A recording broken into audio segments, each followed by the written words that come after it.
स्वागत। आज हम उपनिषदों के सार पर एक गहरी नजर डालेंगे। नमस्कार। हाँ, उपनिषद जो बहुत ही बुनियादी सवालों के जवाब ढूंढते हैं, है ना? बिल्कुल। जैसे ये दुनिया कैसे बनी, किसने बनाई, और हम यहाँ क्यों हैं, जीवन का लक्ष्य क्या है, और ये भी कि परमात्मा हमारे कर्मों का फल कैसे देता है। ये बड़े सवाल हैं। हाँ, और इन सवालों की गहराई तो उपनिषद शब्द में ही है, जैसा आपने बताया। जी।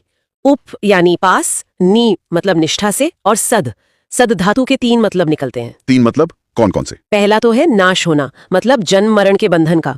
दूसरा गति या प्राप्ति, ईश्वर की। और तीसरा है शिथिल होना, जैसे मान अपमान, सुख दुख, इन द्वंद्वों का असर कम हो जाना। अच्छा, तो उपनिषद वो ज्ञान हुआ जिसके अध्ययन और अमल से ये तीनों चीजें मुमकिन हो। बिल्कुल। जन्म मृत्यु के बंधन का नाश, ईश्वर की प्राप्ति और दुखों का शिथिल हो जाना। ये दिलचस्प है। और ये भी कि ये वेदों से अलग नहीं है। नहीं, बिल्कुल नहीं। ये तो वेदों के ही अंतिम भाग हैं। ब्राह्मण और आरण्यक ग्रंथों के आखिर में जो आध्यात्मिक चर्चा है वही। इसीलिए वेदांत भी कहते हैं वेद का अंत या सार। हाँ, वेदांत जैसे वो ईशोपनिषद का उदाहरण है ना, वो यजुर्वेद की काण्व शाखा का 40वां अध्याय तो है। सही कहा। अच्छा, इनकी संख्या को लेकर काफी अलग अलग बातें हैं। कहीं 50, कहीं 108, कहीं तो 200 से भी ज्यादा। जी हाँ, गिनती में थोड़ा फर्क मिलता है, पर जो बड़े आचार्य हुए जैसे महर्षि दयानंद और आदि शंकराचार्य, वो मुख्य रूप से 10 को ही प्राचीन और प्रमाणिक मानते हैं। वो 10 कौन से हैं? ईश, केन, कठ, प्रश्न, मुंडक, मांडुक्य, तैत्तिरीय, ऐत्तिरीय, छंदोग्य और बृहदारण्यक। शंकराचार्य जी ने तो इन पर बाकायदा भाष्य लिखे हैं। अच्छा, और कुछ लोग 11वां भी जोड़ते हैं, श्वेताश्वतर। हाँ, श्वेताश्वतर को मिलाकर 11 भी मानते हैं। पर बात यह है कि ये इतने लोकप्रिय हुए कि बाद में कुछ नकली उपनिषद भी बन गए। नकली जैसे एक अलोपनिषद का जिक्र आता है। लोगों ने अपने विचार फैलाने के लिए इनका नाम इस्तेमाल किया। ओहो, मतलब इनका प्रभाव बहुत गहरा था। बहुत ज्यादा। और सिर्फ भारत में ही नहीं। आपको पता है, दारा शिकोह ने 50 उपनिषदों का फारसी में अनुवाद करवाया था। हाँ, सिर्रे अकबर।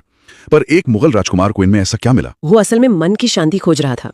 कहते हैं कुरान वगैरह में उसे वो सुकून नहीं मिला जो यहाँ मिला। और फिर ये पश्चिम तक पहुंचे। जी, पहले फ्रेंच, फिर लैटिन में अनुवाद हुआ, फिर जर्मन दार्शनिक शोपेनहावर, वो तो बहुत प्रभावित हुए। उन्होंने कहा था ना कि उन्हें जैसी शांति इनसे मिली वैसी किसी और ग्रंथ से नहीं। बिल्कुल, अद्भुत शांति।